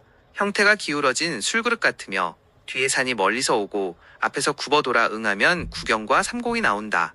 형태가 위로 향한 칼날 같으면 재앙을 당하고 숨어서 도망다닌다. 형태가 가로놓인 긴 칼 같으면 죄로 몰려 죽임을 당한다. 형태가 가로놓인 책상 같으면 멸망한다. 형태가 없어진 배 같으면 여자는 병에 걸리고 남자는 감옥에 갇힌다. 형태가 불탄 재의 주머니 같으면 화재로 집과 창고를 불태운다. 형태가 마치 내던진 상가지 같으면 모든 일이 혼란스럽다. 형태가 어지럽게 벗어던진 옷 같으면 여자가 질투심이 강하고 부인이 음란하다. 대저소는 눕고 말은 달리며 난새는 춤추고 봉황은 나르며 등산은 구불거리는 뱀이다. 큰 자라와 악어와 물고기 및 자라는 물로써 구별한다. 소의 형태에 장사하면 부자가 되고 봉황에 장사하면 귀하게 된다. 등산은 흉하여 위험하다. 형태의 유형이 모두 움직이면 장사하기에는 모두 마땅하지 않다. 사방에서 옹하는 산과 앞에 안산도 법은 한 가지로 움직이는 것을 꺼린다. 마치 관을 세워놓은 것 같다는 것은 옛사람의 관으로 양변은 굽어 감싸고 중심은 우뚝 솟으니 와중에 돌이다. 형태가 마치 없어진 속 같으면 가운데를 취한다. 병풍을 지고 있는 것 같다는 것은 뒤에 병풍과 장막이 벌려있고 병풍 아래가 솟아올라 귀인이 혀를 맺은 것이다. 마치 제비집 같다는 것은 쌓인 토성에 가로지른 수성으로 허리 사이에 맥이 나와 위는 평탄하고 아래는 가파르니 마치 들보 위에 제비집 같다. 기울어진 술그릇 같다는 것은 와혈이다. 마치 도검 같다는 것은 굽고 단단하게 넘어진 목성이다. 가로지른 책상은 사통이다. 없어진 배는 배부른 금성이다. 제주머니라는 것은 완고하게 배부르며 또 허부하다. 내던진 상가지는 무산들이 난잡한 것이다. 어지러운 옷은 들어올린 치마와 춤추는 소매자락 형태다. 아래 문단의 소와 말 등의 종류는 모든 형상이 동물이다. 형류의 네 구절은 모두 혀를 맺는 산은 멈추어 고요하고 존중하며 들떠 움직이고 나부껴 달아나면 마땅치 않은 것을 말한다. 혹 기물 형상이거나 혹은 금수의 유형은 모두 움직이는 것을 꺼린다. 그러므로 형류가 모두 움직이면 장사는 모두 마땅치 않다고 말한 것이다. 그러나 특별히 주사는 움직이는 것을 꺼리지 않는다. 보통 국중의 산은 모두 요컨대 향하여 받들고 멈추어 고요해야 한다. 달려 도망가는 것은 크게 꺼린다. 그러므로 이르기를 법은 한 가지로 그것을 꺼린다 했다. 앞서의 문단에서는 지룡을 말하니 그 형태가 움직이는 것을 구하는 것이고 이 편에서는 산을 말하니 모든 움직임을 크게 꺼리는 것이다. 곽씨의 말이 여기에 이르러 참으로 신묘한 이론을 다 밝혔다. 지룡의 몸체는 평탄하고 대부분 고요함으로 움직이는데 묘함이 있고 산체는 가파르게 흘러감으로 고요한데 묘함이 있다. 산은 고요하고 지는 움직이는 묘한 이치를 깨달으면 혀를 구하는 것도 20년의 노력이 필요 없다. 경에 이르기를 땅에는 사세가 있고 기는 팔방을 따른다 했다. 인신사에는 사세여 가미진태 건곤간소는 팔방이다. 그러므로 사세에 사는 팔방의 용을 생하고 사세가 기를 보내면 팔용은 능히 생한다. 그 혀를 한번 얻으면 경사스러운 일이 있고 벼슬이 높고 귀하다. 사세라는 것은 오행기운의 생방이다. 그러므로 산천은 대저사세에서 조산을 일으키고 팔방에서 가지가 나뉜다. 건에 장사하는 것은 새가 기복하고 길어야 하며 형은 넓고 두터우며 모나야 한다. 곤에 장사하는 것은 새가 봉우리가 연접되고 기울지 않아야 하며 형은 넓고 두터우며 길고 평탄해야 한다. 간에 장사하는 것은 새가 구불거리는 뱀 같고 순해야 하며 형은 높게 치솟고 커야 한다. 손에 장사하는 것은 새가 높고 빼어나야 하며 형은 예리하고 웅장해야 한다. 진에 장사하는 것은 새가 완만하게 일어나야 하며 형은 솟아 높아야 한다. 이에 장사하는 것은 새가 달리고 높아야 하며 형은 일어나 높아야 한다. 태에 장사하는 것은 새가 크게 와서 험하게 드리워야 하며 형은 모나고 넓으며 평탄해야 한다. 감에 장사하는 것은 새가 굽어 꺾이고 길어야 하며 형은 빼어나고 곧으며 높아야 한다. 이것은 방위에는 서로 마땅한 형세가 있음을 말한다. 그러나 또한 구애될 필요가 없다. 정씨의 주애에서 이미 밝혀 위설. 새가 형과 더불어 순한 것은 길하고 새가 형과 더불어 역한 것은 흉하다. 새가 향하고 형이 길하면 100가지 복 중에 하나고 새가 길하고 형이 흉하면 재앙이 신속하게 닥친다. 위의 문장은 형과 새를 나누어 그 길흉을 논하였고 여기서는 형과 새를 합하고 또 길흉의 분별이 있음을 말한다. 새라는 것은 용이고 형이라는 것은 혈이다. 새와 형이 순하다는 것은 용의 요도와 마디마디가 앞을 향하여 감싼다. 거역한다는 것은 용도가 반역하고 혈을 감싸지 않는다. 용이 좋고 형이 나쁘면 적은 발복이 있고 혈이 나쁘고 용이 좋으면 단지 재앙만 생긴다. 대개 혈은 가깝고 급하며 용은 멀고 더디다. 위의 문장은 새가 어려우니 용을 중히 여겼고 이번 문장에서는 형과 새의 길흉은 도리어 소중함이 혈에 있다. 그 이유는 무엇인가? 대개 땅의 대소 귀천에 그 분별은 용에 있고 혈에 있지 않다. 그러므로 땅을 노남에는 새를 중히 여긴다. 그러나 용은 적고 산은 많다한 지방의 산천에는 용이 되는 것은 열에 하나고 산은 열에 9이다. 거기에 맺힌 혈은 대개 모두 사에 맺힌 것이다. 대략 잘게 맥이 맺힌 것이 있으면 곰 작은 복이 있다. 그래서 혈이 중요하다. 만약 형이 불길하면 이는 혈을 못 믿는 곳이다. 어찌 능히 그 속에 복이 있겠는가. 새가 길하고 형이 흉하다는 일설은 2가지 뜻이 있다. 좋은 용이 있으면 반드시 좋은 혈이 있다. 어찌 새는 좋고 형은 나쁜 이치가 있겠는가. 대저 큰 것을 망령되이 탐하여 좋은 용을 탐하여 구하고 혈법을 몰라서 맺지 못하는 곳에 어지러이 작혈하는데 이것이 하나의 뜻이고 또 일종의 용이 행도가 너무 길어벗어나 새 나가는 것이 너무 지나쳐 도두의 기운이 흩어지고 무력하여 윤결할 수 없다. 그것을 일러 공망용이라 한다. 거기에 잘못 작혈하면 흉하다. 이것도 하나의 뜻이다. 이런 것을 보면 땅에 장사하는 도를 아는데 그 중요함은 형에 있다. 형혈이 만약 참되면 비록 작아도 작은 발복이 있다. 만약 망령되이 큰 용을 탐하고 혈령의 진가를 모르면 어지럽게 손대어 재앙을 부르지 않음이 없다. 경에 이르기를 새가 멈추고 형이 들리고 앞에는 물이 있고 뒤에는 산이 있으면 용의 머리에 갈무리한다. 용의 이마에 장사하면 길하여 창성하고 별과 눈은 살기를 범하여 생기를 있으니 흉하며 귀는 급한 용의 곁으로 받는 법이므로 길하다. 입술은 맥을 이탈하여 사기를 범함으로 흉하다. 배꼽은 급하지도 느리지도 않은 용에 그 혈이 높지도 낮지도 않고 옆에 있지도 않으니 당맥하여 기를 받는 법이므로 길하다. 가슴과 옆구리는 생기가 쌓이지 않는 곳이므로 흉하다. 대저 뿔과 눈에 장사하는 것은 그것 또한 기가 완만하면 높이 점혈해야 한다는 것을 안다. 단지 기가 참되지 않은 것을 알고 잘못 뿔과 눈을 범한다. 입술에 장사하는 것도 기가 급하면 마땅히 피하는 것을 안다. 다만 밝게 살피지 않고 받아서 점혈하니 기가 이탈한 곳에 잘못 장사한다. 그리고 입술을 손상하고 가슴과 옆구리에 점혈하는 것도 배꼽을 구할 줄 안다. 다만 너무 지나치고 미치지 못하여 가슴과 옆구리를 손상한다. 형과 새가 함께 좋은 곳에 점혈하는 법을 한번 실수하면 흉장이 되는 것이 심하다. 혈법은 정밀해야 마땅하며 혈법은 쉽게 말하지 못한다. 고인의 장은 대개 또한 어렵다. 지통의 분별은 눈과 마음을 현란하게 한다. 화복의 차이는 제후와 노복의 사이다. 통규는 그 방위를 측정하고 옥척은 그 멀고 가까움을 쟀다. 송금의 상수여 혈토의 인목이다. 밖으로는 팔풍을 갈무리하고 안으로는 오행을 숨긴다. 청룡백호가 감싸 호위하고 주객 미묘한 유형을 경험하여 신장한다. 음양의 현묘한 이치에 통달하면 인공으로 조화의 권한을 빼앗는다. 이것은 점혈의 어려움을 말하며 득혈의 묘함을 말한다. 무리의 지롱 중에서 그 주종과 빈주를 분별하면 옳은 것 같으나 그릇되고 그릇된 것 같으나 옳은 것이 있으니 분별은 아주 작은 것에 있다.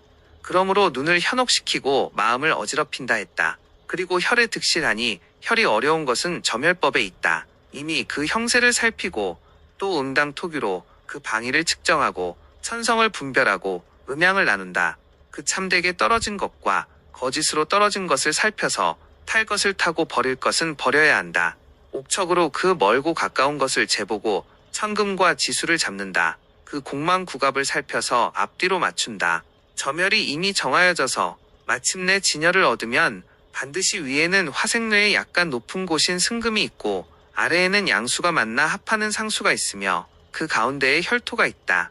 토는 중앙에 위치하고 쪽에 작은 사가 국어 감쌀 인목이 있다. 화를 말하지 않은 것은 그 가운데에 따뜻한 기운이 화가 된다. 밖에는 오목하게 쓰는 바람이 침범하지 못하게 팔풍을 갈무리하고 안에는 생기가 충화하여 오행을 숨긴다. 청룡백호가 감싸 호위함은 좌우가 반배하지 않는 것이다. 주인과 손님이 서로 맞이함은 안대가 모두 유정한 것이다. 이것이 기렬의 형상이다. 그러나 점혈법에 어찌 정해진 법이 있겠는가? 능히 정밀하고 심오한 이치에 들 수 있음은 사람의 지혜에 있다. 겸하여 배우고 만들어서 피차 서로 깨달아 여러 가지 유형을 경험하여 커간다. 만약 그것이 오래되어 스스로 심오한 이치에 능통하고 음양의 이치에 통달한다면 능히 사람의 공력으로 조화의 권한을 빼앗을 수 있다. 대저혈 중의 흙은 세밀하나 단단하고 윤택하나 습하지 않아야 한다. 비계를 자른 듯 유택하고 옥을 자른 듯 세밀하고 단단하며 오행의 기운이 모인 오색을 갖춰야 한다. 건조하기가 마치 좁쌀을 모아놓은 것 같고 습하기가 마치 고기를 벤 것 같으며 샘과 모래자갈이 있으면 모두 흉한 자리다. 이것은 혈이 비록 정하여져도 혈 속의 흙에 좋고 나쁜 것을 말하며 또 분별해야 마땅하다. 세밀하다는 것은 그 결이고 단단하다는 것은 그 바탕이다. 그 색은 따뜻하고 윤택하며 또 고인물의 습함이 없어야 한다. 방은 지습이다. 마치 비계가 기름지고 윤택하나 습하지 않다는 것이다. 옥 같다는 것은 세밀하고 견고한 것을 말한다. 오색이라는 것은 꼭 5가지 색깔을 다 갖출 필요는 없고 여러 가지 뒤섞인 색이 있으면 오행의 기운이 조화를 이루기 때문이다. 만약 거칠고 습하여 고인물이나 모래자갈이 있게 되면 그것이 흉함은 말할 필요도 없다. 대개 혈에는 3길이 있고 장사에는 6가지 흉함이 있다. 천광하림하고 지덕상제이다. 음양충화하고 오토사비함이 이 길이다. 목력지교하고 공력지하며 추전피결하고 중고익함이 3길이다. 음양차착이 흉이고 세시괴려이며 역선도대기가 3흉이고 빙복시세 4흉이 되고 참상접하 5흉이 되고 변은괴견 6흉이 된다. 경에 이르기를 직일장흉이면 여기시동이라 했다. 이것은 토색의 길흉을 말한다. 인하여 장혈의 길흉한 일을 말한다. 천광하림이라는 것은 천성의 아름답고 좋은 것을 얻는 것이다. 가령 천왕천시의 유형과 같은 것이다. 지덕상제라는 것은 형국의 수려함을 얻으면 능히 천성의 아름다움을 위로 실을 수 있다는 것이다. 장신이라는 것은 오행의 기운이 생황한 연어를 얻는 것이다. 생기는 이 되곤사기는 귀가 된다. 합삭이라는 것은 해와 달이 함께 와서 위에서 비추는 것을 얻는 것이다. 신령이라는 것은 길신이 산에 도달하는 것이다. 귀피라는 것은 화살이 임하지 않는 것이다. 음양충하라는 것은 혈을 만든 산이 양이 많아 흩어지지 않고 음이 많아서 강하지 않은 것이다. 오토삽이라는 것은 흑색의 혈이 없다는 것이다. 대개 검은 것은 사색이다. 목력의 4구절은 사람이 헤아려 이루고 법을 얻는 것을 말한다. 대개 천지에는 온전한 공이 없고 반드시 사람의 공으로 도와 바로잡는 것을 기다린다. 인사가 풍족한 뒤에 삼재가 선다. 사냥이 이롭게 통하지 못하면 차착이라 한다. 연월이 사절을 범하면 괴려라 한다. 역선도대라는 것은 재와 덕이 함께 가벼운데 망령되이 왕후의 자리를 생각한다는 것이다. 빙복시세는 세력으로 다른 사람의 자리를 차지하려 꾀한다는 것이다. 참상이라는 것은 존귀한 제도를 분수에 넘치게 쓴다는 것이다. 접하는 지나치게 검소함이 예의에 맞지 않고 작법에 의하지 않고 허둥지둥 판을 마치는 것이다. 변은 괴현이라는 것은 이미 좋은 자리를 얻었는데 천시와 인사가 어긋낙거리어 장사할 수 없는 것이다. 이 변응은 산이 무너지고 홍수가 나서 파손되어 장사할 수 없다는 것이다. 그 괴이하게 나타나는 것은 장법을 논한 것이다. 장에는 안쪽은 청룡이 되고 오른쪽은 백호가 되며 앞은 주작이 되고 뒤는 현무가 된다. 현무는 머리를 들이우고 주작은 돌아날며 춤추며 청룡은 뱀처럼 구불거려 이어나가고 백호는 길들인 듯 순하게 보이는데 형세가 이와 반대면 법에는 응당 파면한다. 그러므로 백호가 웅크리면 그것을 일러 시신을 문다고 하며 청룡이 웅크리면 그것을 일러 주인을 질투한다고 하며 현무가 머리를 숙이지 않는 것은 시신을 거부하는 것이고 주작이 돌아 춤추지 않는 것은 날아간다고 한다. 이것은 용열 다음에 사수를 논한 것이다. 머리를 숙인다는 것은 산의 정상으로부터 점점 낮게 떨어져 혀를 맺는 곳에 이르러서는 평탄하여 손바닥 같다는 것이다. 만약 가파르게 쏠치어 절벽이 선 것 같으면 머리를 숙인 게 아니다. 날며 춤춘다는 것은 속은 산의 좌우로 양각이 앞을 향하여 감싼 것이 마치 새가 양쪽 날개로 나는 것 같다는 것이다. 만약 반배하여 달아나면 날며 춤추는 것이 아니다. 뱀처럼 구글거려 굴곡하는 것은 혀를 감싸는 것이다. 만약 머리를 쳐들어 정상이 일어나면 주인을 질투하는 것이다. 순하게 숙여 낮게 엎드리는 것은 혀를 호위하는 것이다. 만약 파손되고 높이 솟으면 시신을 무는 것이다. 이것이 사수양의 대략이다. 지가 청룡백호가 되는 것은 와서 멈춘 것이 강부의 자취다. 요컨대 사람의 팔과 같으면 그것을 일러 둘러감. 평양의 땅에는 산이 호위한 것이 없으니 평탄한 지가 청룡백호가 된다. 그래서 평탄한 지가 와서 멈춘 자취가 강부와 한 가지다. 또한 요컨대 사람의 팔과 같이 둘러감싸면 좋고 산과 다르지 않다. 물로 주작을 삼는 것은 쇠왕이 형세에 응함에 관계되고 빠르고 급하면 꺼리니 그것을 일러 슬피운다고 한다. 앞에 마주하는 산이 없어 물로 주작을 삼는 것은 명당에 쌓여 모인 것이 추가된다. 그러므로 흑쇠하고 홍은 왕한 것을 향한다. 다만 형국의 좋은 곳을 따라 입향한다. 그 이해는 뒤에 있다. 그러나 물로써 전조를 삼으면 또 빠르고 급하게 흘러 소리가 나는 것을 크게 꺼린다. 주작은 생기에 근원하고 판은 아직 왕성하지 않은 곳에서 합하며 크게 왕성한 곳에서 향하고 장차 쇠한 곳이 모이고 사사도 흘러가면 돌아와 끊기지 않는다. 이것은 위의 문장으로 인하여 쇠왕이 형세에 관계된다는 말은 심히 깊은 뜻이다. 그러므로 거듭 그것을 밝힌다. 그 주작은 혈압의 물이다. 물이 혈압에 있으므로 또한 주작이라 한다. 생기에 근원한다는 것은 물이 장생을 따라 발원한다는 것이다. 파가 미성에 있다는 것은 여러 물길이 관대인관의 자리에서 합한다는 것이다. 크게 왕성한 곳에서 흘러온다는 것은 혈압으로 흘러오는 것은 제왕방이다. 그러므로 마땅히 왕향을 세운다. 장차 쇠한 곳에서 모인다는 것은 물이 쌓이는 곳으로 병방이는 진짜 쇠한 곳이 되고 쇠의 방이는 오히려 온전한 쇠가 아니다. 그러므로 장차 쇠한 곳이라 했다. 물이 이미 거기에 모이면 향 또한 거기를 향해야 한다.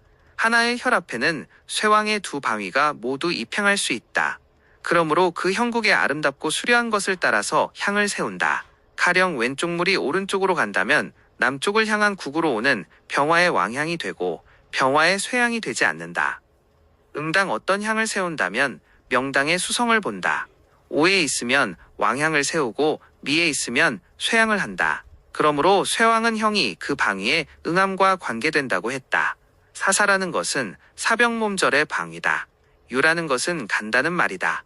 돌아와 끊기지 않는다는 것은 물이 이미 사사를 따라가면 절방위는 오행의 기운을 받는 곳이 되므로 계속하여 태양장생으로 이어지니 절은 사사의 끝이요 또 생기의 시작이 된다. 그 물은 비록 사사의 묘절 방위로 흘러가도 생기가 끊기지 않는 곳으로 돌아온다. 그러므로 수법 또한 절방에서 와서 목욕방으로 나가면 생양을 하는 국이 있다. 생방에서 와 묘방으로 가면 절방위를 따라서 태양장생방위로 들어가니 돌아와 끊기지 않는다. 절방에서 목욕방위로 가면 목욕방위에 들고 관대방위와 제왕방위에 들어 또한 돌아와 끊기지 않는 국이다. 이것이 수법, 묘, 현묘, 곽씨가 분명하게 발에 한 개의 주작이 생기에 근원하다는 말은 수법은 명백하게 향상오행을 따라 장생을 일으킨다는 것이다. 후세에 무슨 이유인지를 알지 못하고 좌산을 따라 내룡에서 장생을 일으키니 주작은 생기에서 근원한다. 첩스가 아니고 현무는 생기에서 근원한다. 는 것이 된다. 어찌하여 혈압은 모두 향이 주가 되는 것을 알겠는가? 물이 향상으로 흐르면 물은 어찌 향상을 따라 장생을 일으키지 않겠는가? 향상을 따라 장생을 일으키지 않는 것은 일찍이 장서를 읽지 못했거나 읽었어도 이해를 못한 것이다. 후세의 술자는 수법이 가장 밝히기 어려운 일이 되었으니 증양의 지선도 다소간의 언어와 문장을 분명하게 사용했으나 단지 그 말을 다하지 못하였으나 곽씨는 하나의 생기가 근원이 되고 쇠왕 두 가지 향을 정하여 세운다고 직접 가리키었고 또한 구절인 돌아와 끊기지 않는다는 묘한 뜻을 말했다. 다만 그 몇 마디 말로 수법은 이미 남김이 없다는 뜻이다. 법에는 물이 한번 꺾일 때마다 고이고 난 후에 설기되어 나가야 한다. 크게 나타나 멀리 느리게 흘러오고 나를 돌아보고 머무르고자 흘러가야 한다. 그 오는 물은 멀리서 길게 와 근원을 모르고 그 흘러가는 물은 가는 것이 보이지 않아야 한다. 경에 이르기를 산이 오고 물이 돌면 귀하게 되고 장수하며 부자가 되고 산이 갇히고 물이 흘러가면 왕은 포로가 되고 제후는 멸망한다고 했다. 이 문단은 형국과 이기 두 가지의 뜻이 있다. 대개 형국이 이와 같이 묘하면 이기도 이와 같이 묘한 것이다. 법은 한 번 꺾일 때마다의 두 구절은 물이 합법한 것을 말한다. 한 번 꺾이는 사이에 반드시 쌓여 모인 후에 새나가야 하고 멈추어 쌓이고 빠르고 급하게 달리지 않아야 한다. 양양유유는 더디고 느려나가지 않는 모양이다. 그 나가지 않는다는 것은 나를 돌아보고 머무르고자 하며 가고자 하지 않는 것이다. 그 오는 것이 근원이 없다는 것은 물의 근원이 길고 멀어 마치 근원이 없는 것처럼 그 근원이 보이지 않는다는 것이다. 그 가는 것이 흐름이 없다는 것은 수구가 긴밀하게 닫혀 마치 흐름이 없는 것처럼 그 가는 것이 보이지 않는다는 것이다. 이런 형국이 마땅한 곳이다. 소연공 오행 물길이 한번 꺾이는 중간마다 그 나를 생하고 극하는 것을 취한다. 이른바 생입극입으로 그것은 길하게 된다. 올척에 이르기를 나를 돌아보고 나에 돌아오고 관이 되고 부가 되며 생입극입하면 정이 이미 갔어도 돌아와 머문다 했다. 대개의 양양유유는 것이다. 다만 그 생하고 극하여 들어오는 것을 논하고 장생의 근원을 묻지 않는다. 그 오는 것은 근원이 없다는 것이다. 물이 나간다는 것은 또한 단지 생하고 극하여 나가는 것을 논하고 묘절의 수구를 묻지 않는다. 그 나가는 것에 흐름이 없다는 것은 그 이기를 취한 것이다. 대개 형국은 이와 같은 형국이 아름다운 것이다. 그러므로 이기 또한 이와 같은 이기가 길하다. 형국과 이기는 두 가지 도가 아니다. 경에 이르기를 두 구절은 청호경, 혼의 글이란 했다. 내가 장서를 읽고 그 논할 바를 가장 사랑한 일은 한 구절에 편리하게 남김없이 다 담은 것이다. 가령 승생기 세 글자는 장법을 다 담았다. 세지 두 글자는 혈법을 다 담았다. 형이 움직이면 좋다는 것은 문법을 다 담았다. 100가지가 다 움직이면 마땅하지 못하다는 것은 삼법을 다 담았다. 쇠왕은 형응에 관계된다는 것은 향법 수법을 다 담았다. 호세 사람들이 100명 1000명이 그 설을 헤아려도 그 오묘한 한 두 글자로 표출할 수 없으며 또 못다 하고 남은 뜻이 많다. 이것이 곽시에 이를 수 없는 까닭이다. 이 책은 이치가 깊고 문장이 예스럽다. 말은 간략하나 뜻은 많아 능히 그 속에서 먹고 잘 수 있으며 스스로 천지와 귀신의 함에 통할 수 있으며 조화가 손안에 있다. 구전 장서편은 서산채 씨가 그 와착이 심한 것을 싫어하여 8편으로 정했고 려오 씨가 또 채 씨의 정밀하지 못한 것을 근심하여 또 내외자편으로 정했다. 내가 일삼아 그것을 읽고 두 사람이 정한 것을 생각하니 그 문장의 뜻이 많고 온당하지 못한 것이 있어 거기에 세밀하게 상고하고 조사하여 다시 바로잡아 정하게 되었다. 다만 그 뜻의 순서를 자세히 하고 다시 나누지 않고 편장이 되었다. 먼저 생기를 말하는 중에 지롱을 논하고 장법과 사수가 자세하지 않았다. 비록 곽씨의 옛글 전문은 얻지 못했으나 그 오늘까지 존재하는 것 또한 대부분 그 실마리를 얻었다. 다만 한이 되는 바는 그 원서를 얻어 읽지 못한 것. 글 중에 경문을 인용한 것은 청호류해각 청랑장서는 청랑경과 청호경의 세밀한 주석이다. 장자라는 두 글자는 두 경서의 장법을 가리킨다. 승생기라는 세 글자를 말한 것은 장법이 그러한 까닭을 밝힌 것이다. 그 후에 또 스스로 승생기 세 글자를 소명하였다. 장서는 읽기에 쉽지 않다. 모름지기 저 뇌에 여러 글을 읽어야 한다. 그런 후에 그 뜻과 이치를 통할 수 있다. 양안과 삼국의 여러 문장을 읽은 뒤에 그 문리를 통할 수 있다. 이와 같지 않으면 어찌 능히 그 책 속으로부터 묘도를 밝게 얻을 수 있겠는가. 장서를 읽으면 모름지기 먼저 본문에 들어가 수백 번 읽고 나가야 다 분명하게 깨닫는다. 곧 모씨의 주에는 읽을 필요가 없다. 만약 의심이 나서 마음이 불편하면 바야흐로 주애를 읽어도 좋다. 정보가 유익했다면 다음 편 가기 전에 구독과 좋아요 한 번만 눌러주시면 큰 힘이 됩니다.